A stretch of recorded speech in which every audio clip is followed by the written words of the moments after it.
ধৈর্য ধরে নীরব থাকেন। আপনাদের জানাই গুরু শিষ্য ভাবের পালা গান গাইব তাই। এইভাবে যদি আপনারা থাকেন একটু নীরব, নীরব থাকলে মনের কথা বলা হবে সব।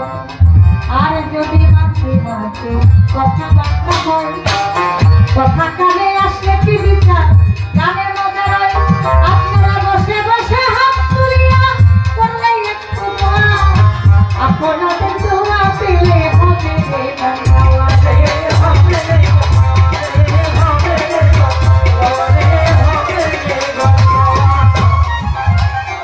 গানটি লিখেছেন কবি সাধক জালালউদ্দিন খাঁ, তারই গান লেখা। এই গানের মধ্যে আছে আমি জন্মের আগে খাইতে গেলাম ভূতের বাড়ির নিমন্ত্রণ, উল্টা কথা ভাব করে দাও হে আমার গুরুজন। মানে আমি পৃথিবীতে আসি নাই, আমার জন্মই হয় নাই, জন্মের আগে আমি ভূতের বাড়ি কিভাবে খাইতে গেলাম।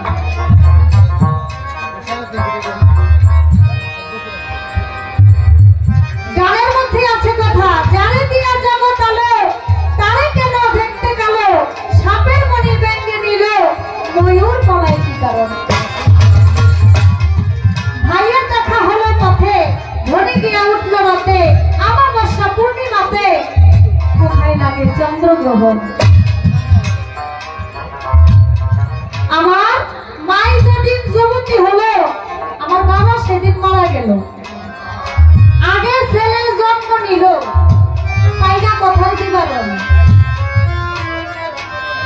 শিয়ালের শিং সাপের পাঁচ পাও, গুরু এইসব এনে আমায় দেখাও, কবি জালালে কয় ভাও করে দাও, উল্টা তত্ত্বের মূল দিবারণ।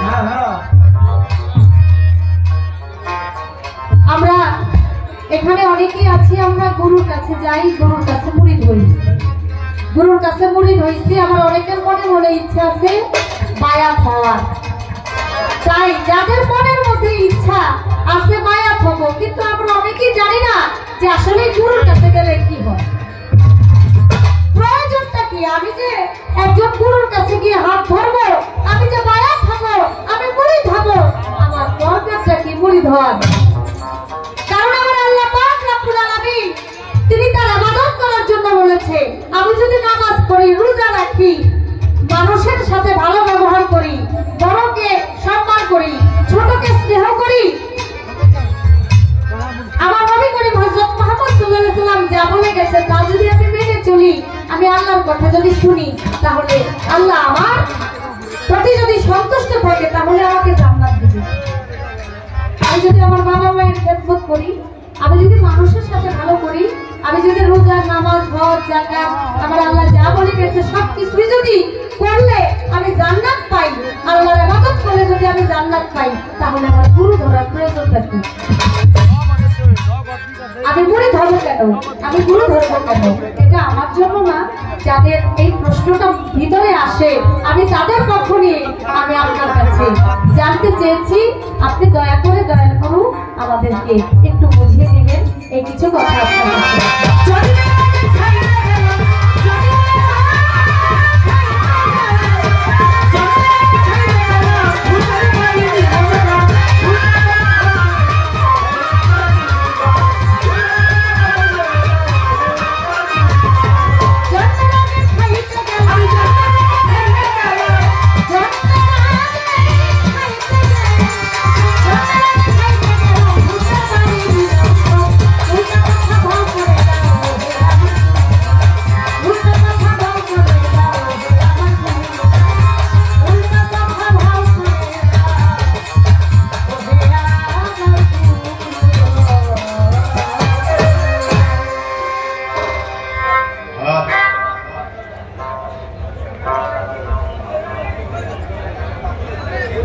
আবার এই গান শুনে ফ্রান্স প্রবাসী সৈয়দ আলী আশরাফ ভাই, যিনি অনেক ভালো লেখেন, গানও গায় ভালো, সেই ভাই আমাকে 1000 টাকা দিয়ে দোয়া করেছেন।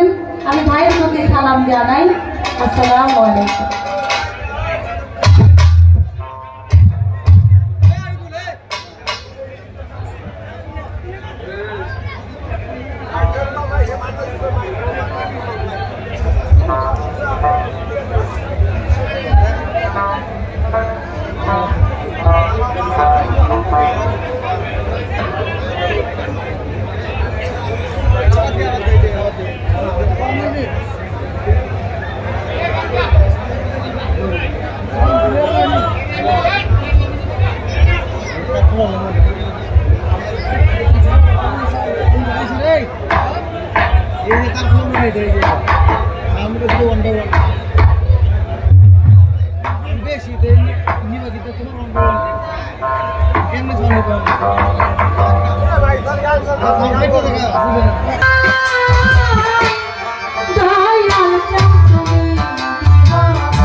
রঞ্জিত বাবা, মিস্টার রঞ্জিত বাবা তিতাস থেকে, রঞ্জিত বাবু তিতাস থেকে আমাকে 500 টাকা দিয়েছেন এবং হালাল সাহেব দিয়েছেন 1000 টাকা। আর আমার ভাই তিনিও অনেক টাকা দিয়েছেন, অনেকে অনেক টাকা দিয়ে দেওয়া করেছেন। আমি সকলের প্রতি সালাম জানাই। আপনারা যারা আছেন আসসালামু আলাইকুম। আচ্ছা, আগামী 5ই ফেব্রুয়ারি 2026 যদি বেঁচে থাকি তাহলে দেখা হবে বাংলার প্রখ্যাত গায়িকা মুক্তা সরকার, সেই সঙ্গে আমাকে বহু বছর সেখানে যাই। এখানে অনেক বছর গান করেছি। আমরা সবাই আমন্ত্রিত। সকল বলে গেল যে দাওয়াতটুকু আপনি দিয়ে দেবেন রোহিত পাগলের দরবারে 5ই ফেব্রুয়ারি 2026। আমাদের সবাইকে দাওয়াত দিয়ে ধন্যবাদ।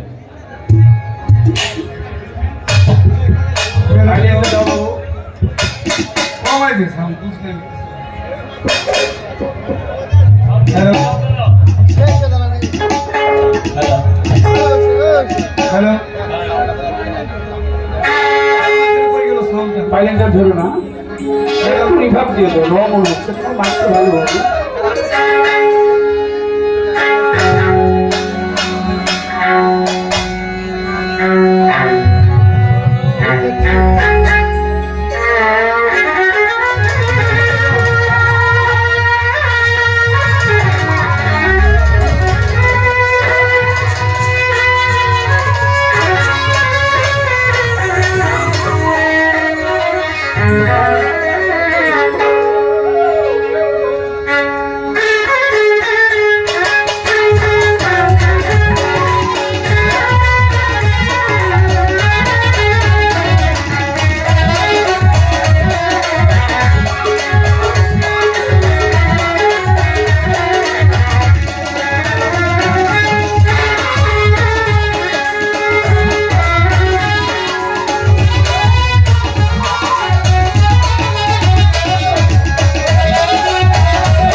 সরল দেশে যাইতে চাইলে সরলে যাও মিশা, সরল ভাগে চাইতে খাবে গরম 10টা সীসা।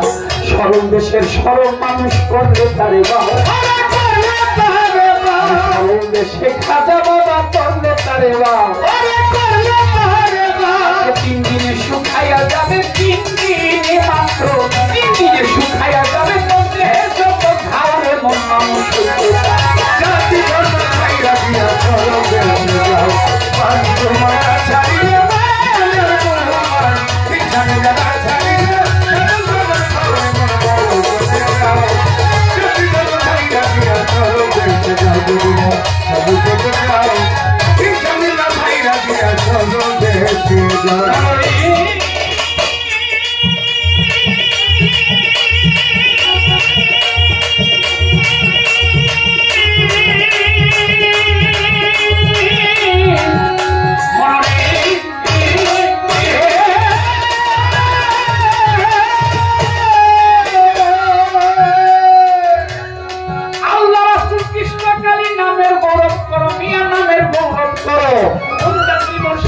নিরঞ্জন কেউ নি বলতে পারো আল্লাহ রাসূল কৃষ্ণ কালী নামের গৌরব মশাই নিরঞ্জন কেউ নি বলতে পারো গাইনি টানা কুলুর বড় পরের বোঝাবা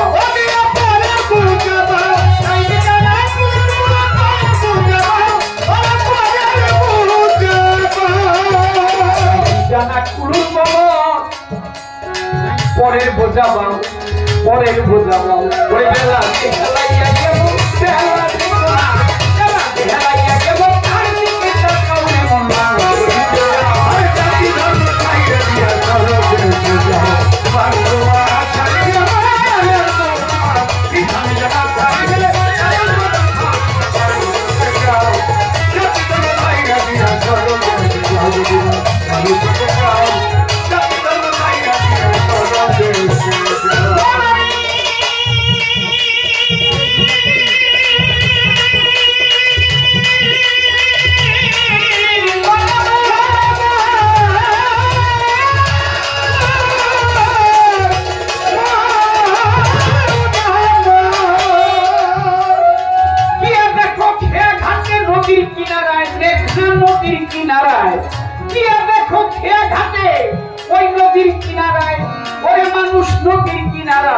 হিন্দু মুসলিম বৌদ্ধ খ্রিস্টান সব চলে এক নাই গিয়া দেখো খেয়া ঘাটে নদীর কিনারায় হিন্দু মুসলিম বৌদ্ধ খ্রিস্টান সব চলে এক নাই ব্রাহ্মণ চন্ডাল হাজি গাজি মোল্লা মুন্সি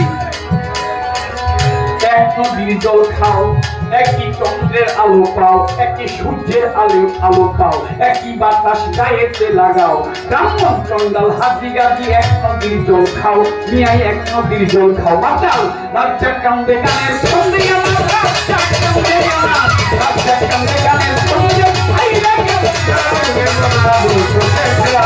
গাছি ধর্ম ভাইরা দিয়া চলো যাও বাচ্চা ছাড়িয়ে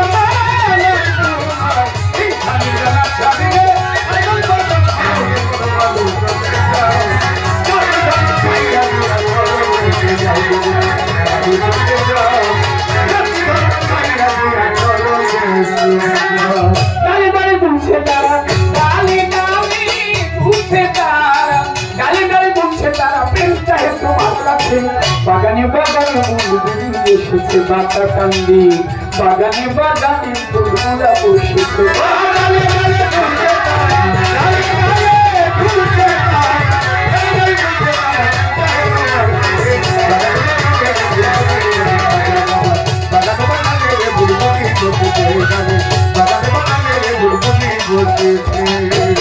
টাকা দিয়ে গাজীপুর সাতটার ভাই 550 টাকা দিয়ে পুরস্কার করে যায় সালাম ভক্তি জানাই সভাতে এই ভক্ত ভাগায় গুরু শিষ্য সবার মাঝে চলবে পাল্লা গান যেভাবে বসে আছে ভক্ত রাশিকা আপনারা বসে বসে করলে একটু দোয়া আপনাদের দোয়া পেলে হবে যে গান গাওয়া গুরু আর শিষ্যে যে চলবে আজকে পাল্লা হিন্দুরা হরি বলবে আর মুসলমান আল্লাহ এই প্রথমবারে আমার কাছে জিজ্ঞাসা করে আমি ভুলি নাই কোথায় আমার মনে পড়ে এইভাবে সে জিজ্ঞেস করে কথা বলতো না আমি সবার মাঝে তাহার কথা করবো বর্ণনা আমার কাছে জিজ্ঞেস করে শোনেন বন্ধুগণ আমি অল্প কথায় কথা গুলি করবো বিশ্লেষণ এইভাবে সে জিজ্ঞেস করে তাদের জায়গা মায় ধন্য বাবার পূর্ণ ব্যক্তি ধন্যবাদ তাহার আমার কাছে জিজ্ঞেস করে শোনেন বন্ধুগণ আমি জন্মের আগে ভূতের বাড়ি খাইতে যাই নিমন্ত্রণ সেইখানে পঞ্চভূত জিজ্ঞাসে আমারে আর পঞ্চভূতে মিলন করে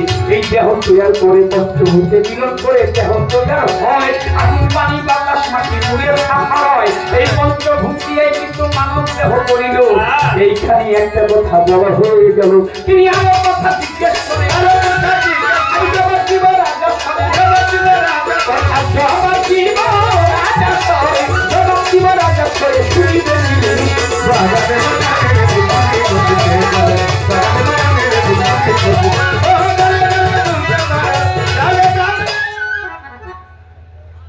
গানের ছন্দে বললে অনেকটা বোঝা যাবে না বিচার গানটা বুঝার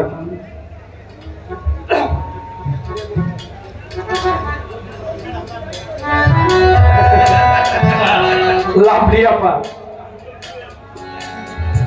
সেই লাভলি আপা তিনি 500 টাকা দিয়ে দোয়া করেছেন এই বোনের প্রতি, আপার প্রতি, মায়ের প্রতি ভক্তি শ্রদ্ধা, আপনাদের সকলের ভক্তি শ্রদ্ধা সালাম। পঞ্চভূত মিলন করে এই দেহখানা তৈরি হয়েছে। আমি এমনি এমনি কিন্তু আকাশ থেকে পড়ি নেই, হঠাৎ করে পড়ি নেই, কিন্তু বিষয়বস্তু আছে।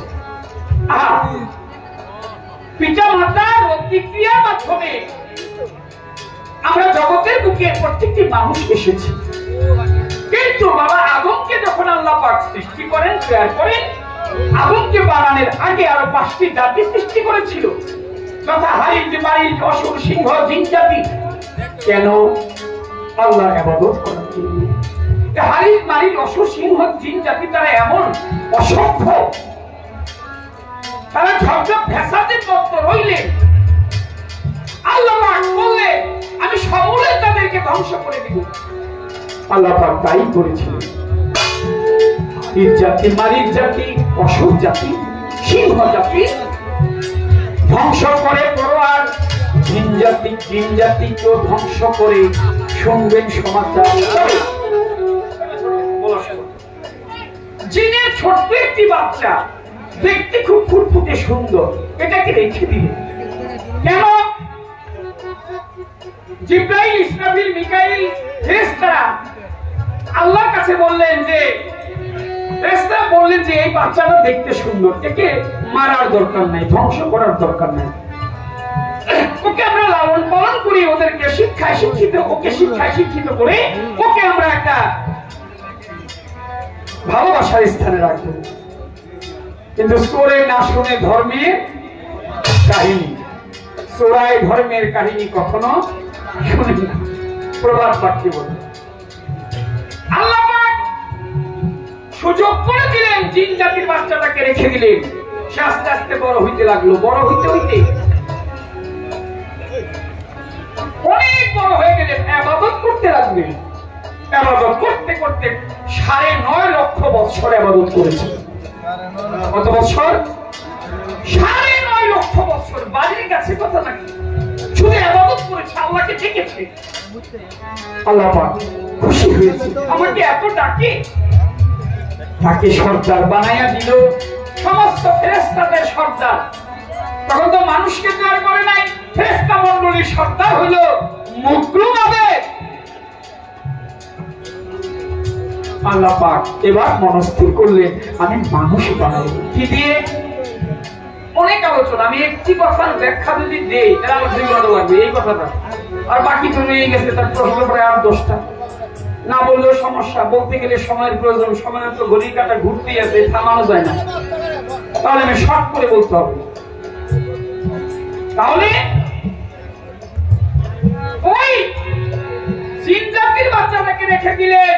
আর আল্লাহ পাক কোরআন শরীফে ঘোষণা করলেন ওয়াইউজি কানা ফুকালিল মালাইকাতিহি বিজালান ফিল আরদি কালিমাতান কালাতা ফিয়া মায়ুশিদিয়া ও শিবুদ্দিমান আনুশুবিদিকা অনুকাতিশুলাকা কালাইনিয়াল মালা তালামুন।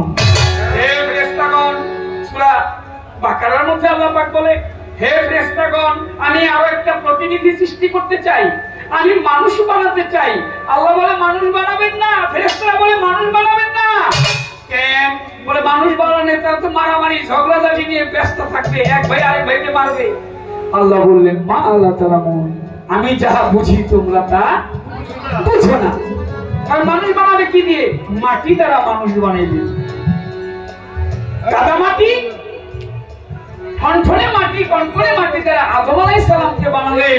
এর মধ্যে দিলেন আগুন, পানি, বাতাস, নূরে সাফা। এই পঞ্চভূত মিলন করে মানুষের দেহ তৈরি করলেন, আদমকে বানাইলেন। সমস্ত ফেরেশতাদেরকে আল্লাহ পাক হুকুম করেছিল, ফেরেশতারা তোমরা আদমের প্রতি সিজদায় নত হও। সমস্ত ফেরেশতা সিজদা করেছিল, কেবল মুকরুম আবেদ সিজদা করে নাই। তাই আল্লাহ পাক বললেন মুকরুম আজ থেকে তুই শয়তান, দূর হয়ে যা, মানুষকে সম্মান করিস না, তাহলে তুই শয়তান।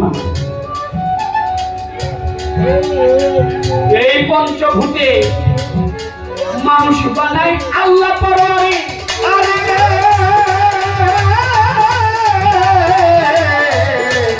আরে সেই ভূতের বাড়ি নিমন্ত্রণ খেয়েছ, জবাব দিই তোমারে, আমি জবাব দিই তোমারে, জবাব দিই তোমারে, জবাব দিই তোমারে, জবাব দিই দেখতে কালো চোখটা সব দেখা যায় চোখ দিয়ে। আবার একটা কথা বলি, চোখ কিন্তু দেখে না। ছোট চোখ দেখে না। চোখ যদি দেখতো তাহলে অন্ধকারও দেখতো। আপনি এখন ঘরে চলে যান, গিয়ে বাতি নিভান, সুইচ অফ করে দেন, আলো নিভিয়ে দেন, দেখবেন চোখ দেখে না। মানে ঘর অন্ধকার, তাই কিছু দেখাও যায় না। যখন লাইট জ্বালাবে, বাল্ব জ্বলবে, তখন ওই আলোটা এসে যখন চোখে লাগবে, তখন আবার দেখবেন দেখা যায়। চোখ দেখে না, দেখে অন্তর। এখানে দেখে, এটা দেখে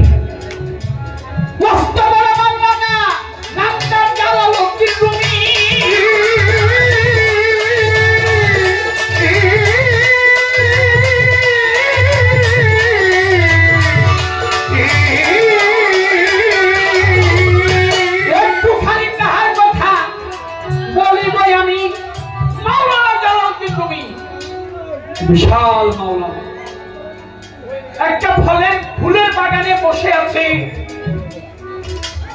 চোখ বন্ধ করে। ওই বাগানে একজোড়া যুবক যুবতী ছেলে মেয়ে নতুন নতুন প্রেম করে। নতুন নতুন প্রেম করলে কি করে? আমাদের বাংলাদেশের যারা একটু কক্সবাজার যায়, সেন্ট মার্টিন যায়, কুয়াকাটা যায়, বান্দরবন যায়, আমার আব্দুর রহমানের কথা শুনে হাসি। আমার একটু পয়সা করে থাকলে তারা থাইল্যান্ড যায়, সিঙ্গাপুর যায়, মালয়েশিয়া যায়, আর একটু বেশি পয়সা থাকলে ইউরোপে যায়, ইটালি যায়, আর একটু বেশি পয়সা হইলে লন্ডনে, আমেরিকায় যায়। আর আমার মতো গরিব মানুষ বাটাঘাটি দিয়ে ঘুরে দেয়। বড় লোক হইলে বড় বড় দেশে যায়, আর গরিব ওই বাস্তবের সিরিয়াসে ঘুরে।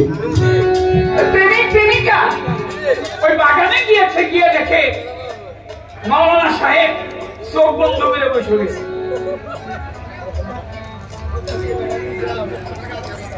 মেয়েটা ছেলেটাকে ডাক দিয়ে কই দেখ, গুলো হইলে এরকমই হয়, চোখ বন্ধ করে বসে গেছে। এত সুন্দর সুন্দর ফুল ফুটেছে বাগানে, গোলাপ, রজনীগন্ধা, জুঁই, মালতী, চম্পকলতা, আহা নানা রঙের ফুল ফুটেছে। এর না দেখে চোখ বন্ধ করে বসে আছে। বুড়া লোকটা চোখ মেলেছে। এই যুবক যুবতী, আমি চক্ষু বন্ধ করে যা দেখি, তোমরা যদি চক্ষু মেলে, চক্ষু বন্ধ করে একবার দেখতে, তাহলে জীবনে কখনো চক্ষু মেলে তাকাইতে না। চক্ষু বন্ধ করে যা দেখা যায়, চোখ মেলে তা দেখা যায় না। চক্ষু বন্ধ করে দেখেন না। আপনি গতকালকে কোথায় ছিলেন? এই সময় পরশুদিন কোথায় ছিলেন? আজ থেকে 3 মাস আগে কোথায় ছিলেন? চোখ বন্ধ করে একটু ভাবেন, একটা গাছতলায় বসে, এক জায়গায় বসে নিরলে চোখে ভেসে উঠবে আপনি কোন জায়গায় ছিলেন। চোখ বন্ধ করে দেখেন না, আপনার বাবা নাই, মা নাই, দাদা নাই, যদি একবার দেখে থাকেন তাহলে সে দেখতে কেমন ছিল? চোখ বন্ধ করে দেখেন। আপনার বাবাকে দেখতে এরকম দেখা যেত, মাকে দেখতে এরকম দেখা যেত। চোখ বন্ধ করে যা দেখা যায়, চোখ মেলে তা দেখা যায় না। আর আমরা দেখি কতটুকু? এই পর্দা, এর পিছনে কিন্তু দেখি না। ওখানে যারা বসে গান শুনছেন, দেখছেন, এর বেশি কেউ দেখেন না। আমিও ওই পর্যন্ত দেখি, আমিও তাই। এই মানুষগুলি হাজার হাজার মানুষ দাঁড়িয়ে বসে গান শুনছে, এর বেশি কি দেখি? কিন্তু হযরত খাজা মঈনুদ্দিন চিশতি রাহমাতুল্লাহি আলাইহি, বাবা শাহজালাল, শাহপরান, শাহ আলী মুক্তাদি, মা ভান্ডারী, গনি শাহ বাবা, রাহাত আলী শাহ, নসু শাহ বাবা, পাগল শাহ বাবা, বাবা ফজলুদ্দিন শাহ গালিবপুরী, সুবহান শাহ বাবা, তারা চক্ষু বন্ধ করে যা দেখে, তারা পিছনেও দেখে, সামনেও দেখে। সুবহানাল্লাহ। এটাকে হাদিসের ভাষায় বলা হয়েছে মুবাসসিরা। সামনেও দেখে, উপরেও দেখে, নিচেও দেখে, ডাইনেও দেখে, বামেও দেখে। আর আমরা শুধু এইটুকুই দেখি, এর বেশি দেখি। তাই জানে দিয়ে দুনিয়া আলো, সে তো দেখতেই কালো। ভিতরটা দেখেন কালো, এমনিটা দেখেন কালো, সবার এটা কালো, কিন্তু দেখতে সব আলো। আরেকটা বলি, নিঘুম কথা, জানে দিয়ে দুনিয়া আলো, শুধু অলিয়া উলিয়ারেই দেখেছে। তুমি আর আমি খালি ভাবতেই থাকি কালোর মতো। শুধু আসমানে তাকাইলে শুধু নীল দেখা যায়, কিন্তু উপরে উঠলে আবার এই দিকে দেখা যায় দুনিয়ার বাড়ি ঘর। তাই উপর দিকে চেয়ে থাকো না, একটু দিলে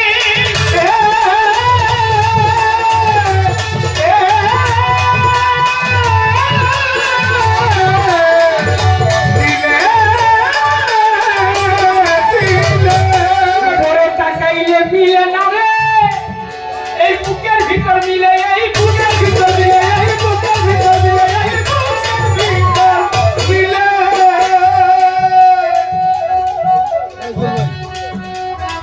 প্রশ্ন করেছে আমার কাছে, সাপের মণি ব্যাংকে নিল, ময়ূর কেন পালাইল? বাবা যখন মায়ের কাছে যায়, সব কথা খোলা মেলা বলা যাবে না। বাবা কিন্তু যায় খুব বেগম ধরিয়া, আজকে একবারে নতুন নতুন বিয়ে করছে, বিয়া দিয়ে মাফ করে একেবারে ভাইরাস করে ভালাইব, গিয়া কথা পরে নিজেই বেরু।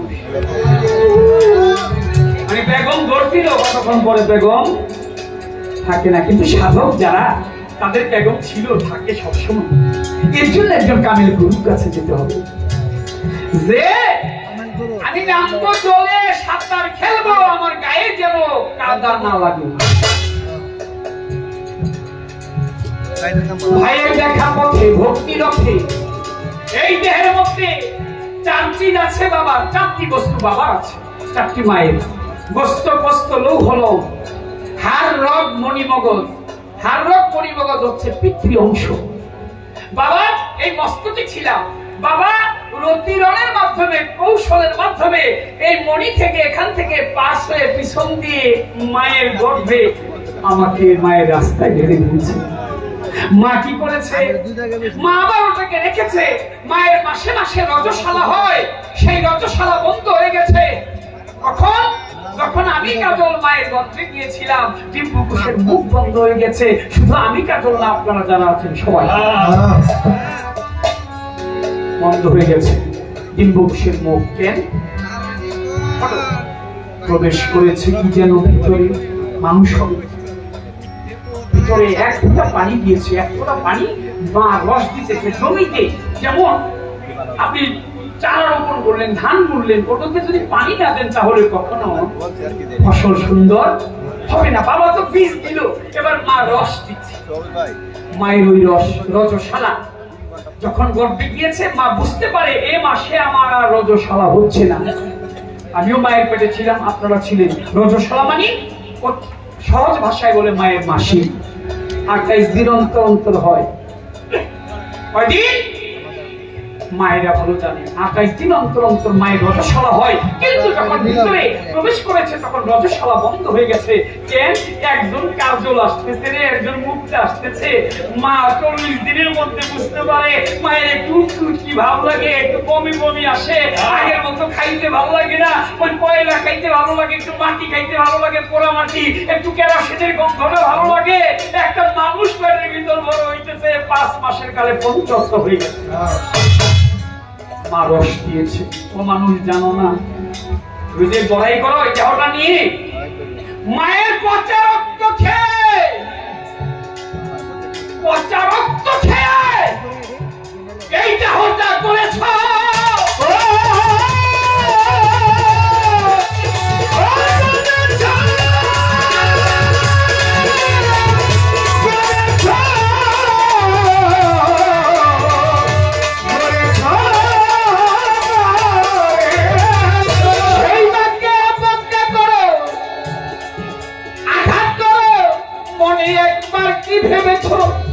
তুমি তো ছিলাই না।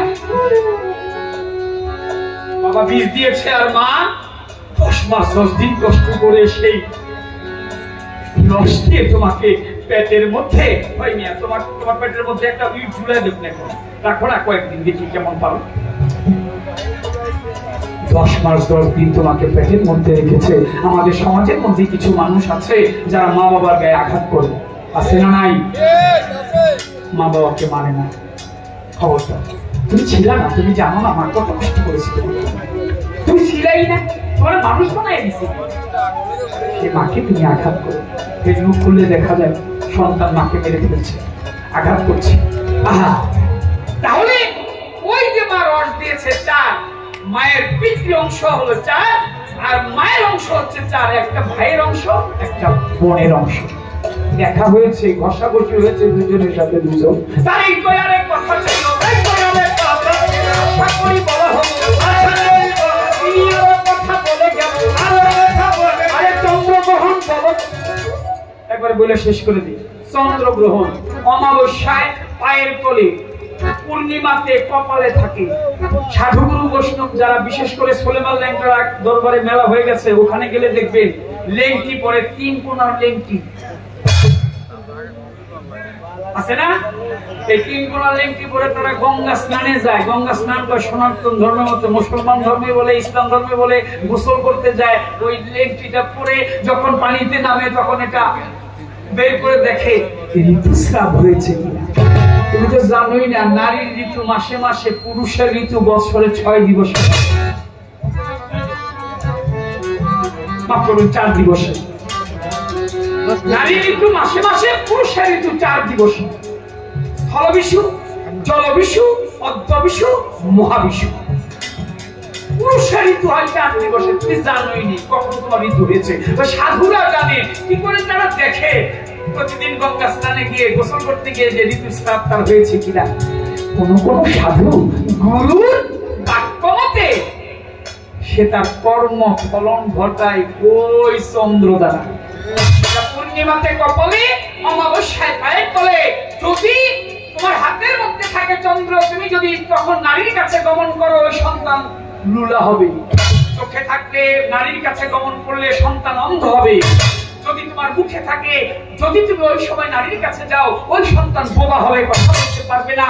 ওই চন্দ্র যদি ঠিক সময়, সঠিক সময়, দিন ক্ষণ বুঝে, যদি আকাশের চাঁদ তোমার কপালের চাঁদ দুটো মিলে যায়, ওই সময় যদি তুমি গমন করো, তোমার ভাগ্যে একজন আল্লাহর ওলি আসবে।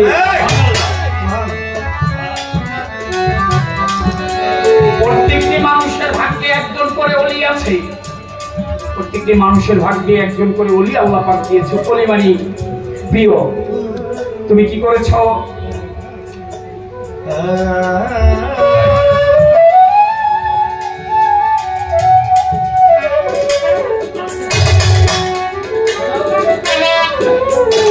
খারাপ লাগতেছে মনে আপনাদের কাছে? আর বেশি বলবো না, মুরব্বীরা শুনতেছে, আমি দেখতেছি। ধন্যবাদ। 100 টাকা দিয়েছে। কি হইল? এই কথাটা বলি, শেষ করি। প্রত্যেকটি মানুষের ভাগ্যে একজন সুসন্তান আছে। এখন আপনি সেটা নষ্ট করে দিয়েছেন। কখন, কোন জায়গায়, কিভাবে, এটা আপনি জানেন ভালো। হয়তো 500 টাকা দিয়ে ওটা বিক্রি করে দিয়েছেন, ফালায় দিয়েছেন। 1000 টাকা দিয়ে নষ্ট করে দিয়েছে, ঘুমের ঘরে নষ্ট হয়ে গেছে। আপনি সে অলি সন্তান রাখতে পারেন না, আপনার গলি নষ্ট হয়ে গেছে। এই সুসন্তানের অধিকারী আপনি হইতে পারেন নাই। আপনি তখনই সুসন্তানের অধিকারী হবে যদি আপনার আসা যাওয়ার গলি ঠিক থাকে।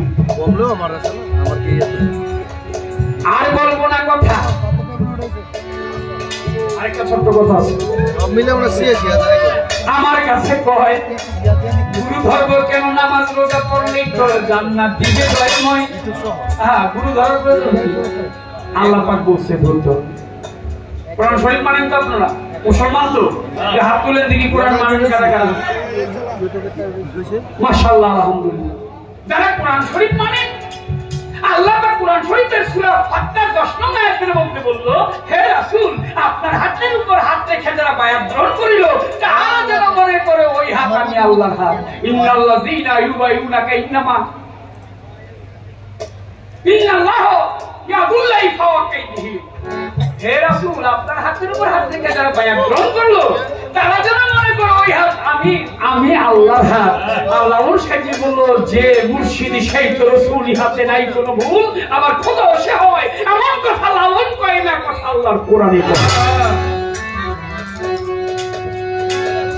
এর জন্যই গুলি ধরতে হবে। আরে মিয়া, অবসর হইতে ধরতে। আমার ঢুলি ওস্তাদ ঢোল বাজায়, সে আর এক ওস্তাদের কাছে শিখছে না। তার বাবা একজন বড় ওস্তাদ ছিলেন, ওস্তাদ বাতু মিয়া। মুক্তা সরকার গান গায়, 2 জন ওস্তাদ ধরছে, একজনও হয় নাই।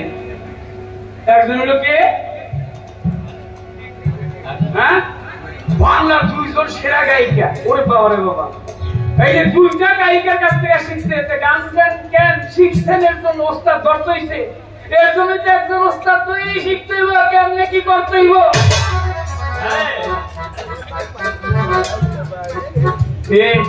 আপনি যা করবেন ফাঁসিও দেবেন, তাহলে ওস্তাদ ধরতে হইব। আপনি মাদ্রাসা শিখবেন, ওখানে একজন ওস্তাদের দরকার।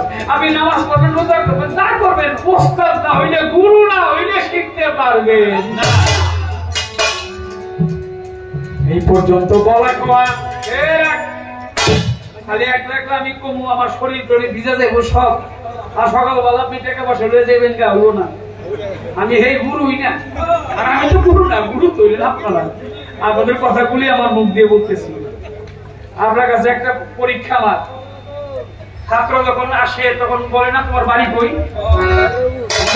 পত্রিকা আসছো, আমি জিজ্ঞাসা করবো না তারে এটা পাল্লা গান, পাল্লা বাড়ি কথা না কইলে কি এর গান। অনেক অনেক বাউল আছে কি, আমি ছোট মানুষ, ছোট বাউল, বড় বড় বাউল হ্যাডাম ধরে বয়ে থাকে। হ্যাঁ প্রশ্ন করবো না বড় বয় কি, আমার কাছে এই হ্যাডাম ম্যাডাম নাই, মোটবার নাই, প্রশ্ন করে ছেড়ে দিন।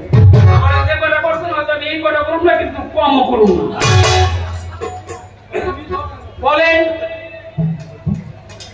একজন শিষ্যের এত গুণ, এই শিষ্যের গুণের জন্য গুরু তারে 22 বছর খুঁজছে। শিষ্যের গুণটা কি? থাম, আবার ঠিক নেই। থাম মানে থাম, থামের মধ্যে কোনো টিভিও নেই। 22 বছর খালি শিষ্যের খুঁজছে, যে আমি ওই শিষ্যটারে খুঁজি। তার গুণটা কি? তারে পাইলে আমার মনটা ভরব। শিষ্যের গুণ ছিল কি, শিষ্য কে ছিল, কারণ কি? আরো একটি প্রশ্ন করি। আইসো যখন আমার বাড়ি গুরু ধরার লাগিয়া, কি জন্য আসছো? পিছনের জীবনে কি ত্যাগ করেছো যে আমাকে গুরু ধরতে চাও? কি ফলে আসছো? বলো তুমি কেন আমার কাছে আসছো? জানার প্রয়োজন আছে না? অন্তকালী গুরুরা ঘুরে আয় শিষ্য বানাবো, খালি আয় আমার শিষ্য হবি। হ্যাঁ, প্রয়োজন করে টাকা দেবো, তাও তুমি আমার শিষ্য, টাকা দিয়া শিষ্য বানায়। তুমি কি ফেলে আসছো যে আমার কাছে তুমি আসছো? এর জন্য তুমি এইগুলি তুমি ছেড়ে দিয়ে তারপর আসছো গুরু ধরবে? শিষ্য কয় প্রকার, তুমি কোন প্রকার?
আপনারাই আছেন যারা দেবী শ্রোতা ভাই, সকলের কাছে আমি সালাম গেলাম দিয়া, এইভাবে আমার গুরু কষ্ট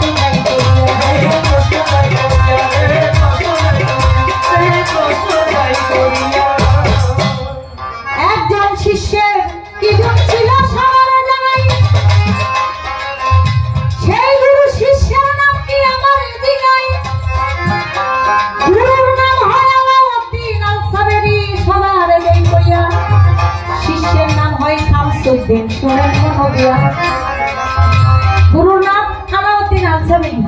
আর শিষ্যের নাম হলো শামসুদ্দিন। সে গুরুকে তার ভক্ত শামসুদ্দিন জিজ্ঞেস করেছিল, গুরু আপনি মরবেন কবে? আর আলাউদ্দিন আনসারী বলছিল, তুমি যেদিন কেরামতি দেখাইবা সেদিন আমি মরব। আলাউদ্দিন আনসারী তার শিষ্য শামসুদ্দিনকে বলেছিল, তুমি যেদিন কেরামতি দেখাইবা সেদিন আমি মরব। এই কথা বলে শিষ্য চলে গেল গুরুর সামনে থেকে। হয়ে গেল 22 বছর, সবারে জানাই এই 22 বছর যাবত খুঁজতেছে গুরু, বলিতেছি তাই। এই 22 বছর যাবত আলাউদ্দিন আনসারী তার যে ভক্ত শামসুদ্দিন তাকে খুঁজতেছে। এই 22 বছর পরে গিয়া তখন সে কেরামতি দেখাইছিল।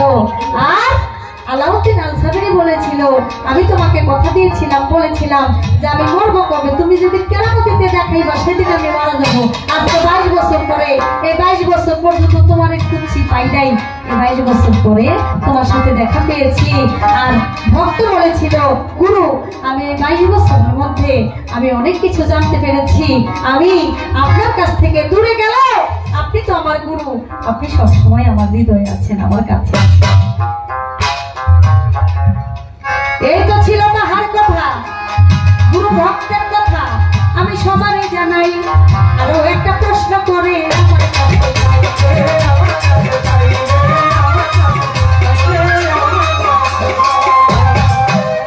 আমি কি ত্যাগ করেছি আমার গুরুর কাছে আসিবার লাগিয়া।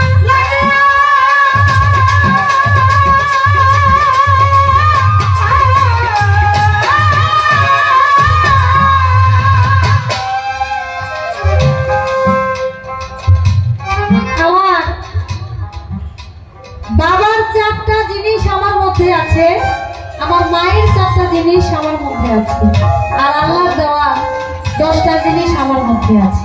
আল্লাহর দেওয়া 10টা হলো ইন্দ্রিয় শক্তি, বলার শক্তি, দেখার শক্তি, শোনার শক্তি, প্রাণ দেওয়ার শক্তি, ধরার শক্তি, চলার শক্তি। এভাবে 10টা শক্তি, ইন্দ্রিয় শক্তি আমার মধ্যে আমার আল্লাহ পাক 10টা জিনিস দিয়ে দিয়েছেন। আর আমার মার যা হলো গোস্ত পোস্ত লৌহ পশম, আর আমার বাবার হলো হাড় রোগ মণি মগজ। আমি যখন আমার গুরুর কাছে যাই, আমার আল্লাহ বলে আমার 10টা জিনিস আমাকে দিয়ে যাও। আমার আল্লাহ 10টা জিনিস নিয়ে গেলেন, আমার মার জিনিস আমার নিয়ে গেলেন, বাবার জিনিস বাবা নিয়ে গেলেন। আমার কাছে কি বলতে আছে? আমার কাছে আছে ভক্তি, বিশ্বাস, প্রেম। আর ভক্তি, বিশ্বাস, প্রেম নিয়ে আমি আমার গুরুর কাছে যাই, আর হিংসা নিন্দা ত্যাগ করে আমি আমার গুরুর কাছে যাই। কারণ গুরুর কাছে গেলে হিংসা করা যাবে না, কাউকে নিন্দা করা যাবে না। আমি আমার গুরুর দিকে তাকায় কথা বলতে পারবো না, আমি সর্বদা নিচের দিকে তাকায় আমার গুরুর সামনে কথা বলতে হবে। গুরু যে পাত্রে বসবে, যেখানে বসবে সেখানে আমি বসতে পারবো না। গুরুর দরবারে যাইতে হলে জুতা ছাড়া যাইতে হবে, জুতা পায়ে দিয়া গুরুর দরবারে যাওয়া যাবে না। আমি সেটা করবো না। আমার গুরু যে পাত্রে বসে খায়, আমি সেখানে দাঁড়িয়ে থাকবো, আমি সেখানে বসে সে পাত্রে আমি খেতে পারবো না। গুরুকে আমি প্রশ্ন করতে পারবো না, কেন এটা প্রশ্ন করতে পারবো না। গুরু যাহা বলবে তাহাই আমার মানতে হবে, আমার শুনতে হবে। শিষ্য হলো 4 প্রকার, সবারে জানাই। গুরুর কাছে আসছি আমি, বলবো এখন তাই। আর তু অর্থাৎ তু জিজ্ঞাসু ভক্ত, শিষ্য যাকে বলা হয় শিষ্য। শিষ্য শিশু সরল সোজা ফেলে দিচ্ছে পাপের বোঝা, তার আবার কিসের সাজা, হৃদয়ে বিষয় হৃদয়। শিষ্য 7 প্রকার। আমি আমার গুরুর কাছে জানতে চাইতেছি। কিছু কিছু শিষ্য আছে খালি গুরুর কাছে জানতে চায়, শিষ্য থেকে যখন ভক্ত হয়ে যায় তখন তার জানাজানির দরকার হয় না। সে তখন গুরুর কাছে চেয়ে থাকে, গুরুর দিকে চেয়ে থাকে, গুরু দয়া করে যা বলবে সেটাই সে মাথা পেতে নেয়। কিন্তু শিষ্যের অনেক কিছু জানার এবং বোঝার আছে, এর জন্য আমি আমার গুরুর কাছে জানতে চাই। অর্থাৎ তো সে শুধু গুরুর কাছে গিয়ে অর্থ চাই। কি চাই? আমার একটা টিনের ঘর আছে, আমি যেন দয়াল আপনি আমার দোয়া করে দেন, আমি যেন একটা বিল্ডিং করতে পারি। আমার একতলা বাড়ি আছে, আমি যেন দোতলা করতে পারি। আমার ছেলেটা বিদেশ যাবে বাপ কিন্তু যাইতে পারতেছে না, আপনি এটা দোয়া করে দেন আমার ছেলেটা যেন যাইতে পারে। এই যে খালি জিজ্ঞাসা করে অর্থ চাই, সম্পদ চাই গুরুর কাছে গিয়া।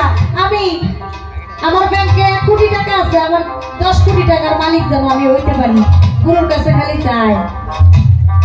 এইভাবে চাই যার পোলাপান হয় না, আমার একটা পোলাপান যেন হয়, আপনি একটু দোয়া করেন। এরকম খালি গুরুর কাছে চাই, অর্থ সম্পদ চাই, খালি জিজ্ঞাসা করে অর্থ চাই, সম্পদ চাই, এগুলো চাই। এর জন্য বলেছে শিষ্য 4 প্রকার, আর্থ অর্থাৎ জিজ্ঞাসু আর হলো শিষ্য। এই তো হলো 4 প্রকার। আমি সংক্ষেপে 3 প্রশ্নের জবাব দিলাম দিয়া একটা গান শুনলাম আমি বসিয়া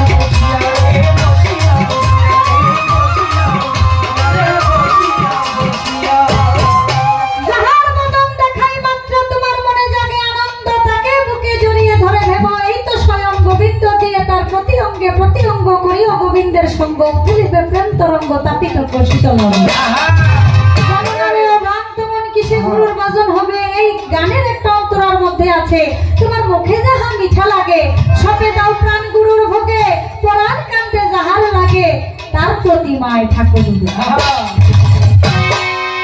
এটা হলো রাধা বল্লভের গান। রাধা বল্লভ তিনি তার গানের ভাষায় এইভাবে লিখেছেন।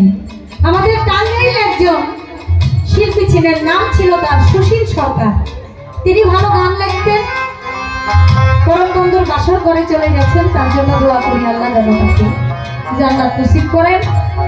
আমি তার একটি গানের মধ্যে শুনেছি, হালাল বস্তু হারাম হবে খাইলে গুরুর আগে, ভাব জেনে লো আগে গুরু ভাব জেনে লো। হালাল বস্তু তার জন্য হারাম হয়ে যাবে কেউ যদি গুরুর আগে খায়।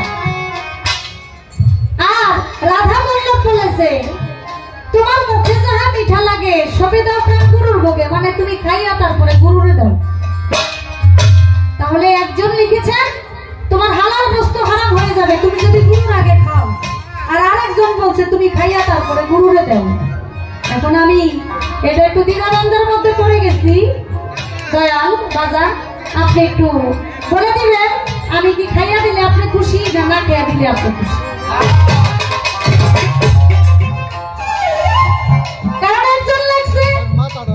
গুরুর আগে খাইলে এই জিনিসটা হারাম হয়ে যাবে আমার জন্য, আমি যদি গুরুর আগে খাই। আরেকজনে কইছে আমি খাইয়া টেস্ট করে পরে গুরুরে দিতাম। এখন আমি করছি দুটো নাই, আপনি আপনার এই গানটা করেছেন, এই গানের থেকে আমি আপনার কাছে জানতে চাই আমি খাইয়া দিব না না খেয়ে দিব?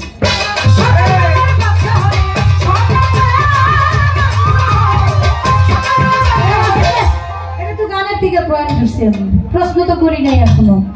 আমি আমার দয়ালের কাছে জানতে চাই, গুরু পৃথিবীতে আসে নাই, গুরু পৃথিবীতে আসার 60,000 বছর আগে ভক্ত গুরু নামে জীবনী লিখছিল। গুরু পৃথিবীতে আসার 60,000 বছর আগে ভক্ত গুরুর নামে জীবনী লিখছে। আমি জানতে চাই ভক্ত গুরুর নামে যে জীবনীটা লিখছিল, গুরু পৃথিবীতে আসে নাই, গুরুর জন্ম হয় নাই, কিন্তু ভক্ত তার নামে জীবনী লেখা বসে রয়েছে। সে গুরুকে আর সে ভক্তকে কি জীবনী লিখছে, জীবনীর নাম কি?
টাকা দিয়েছেন।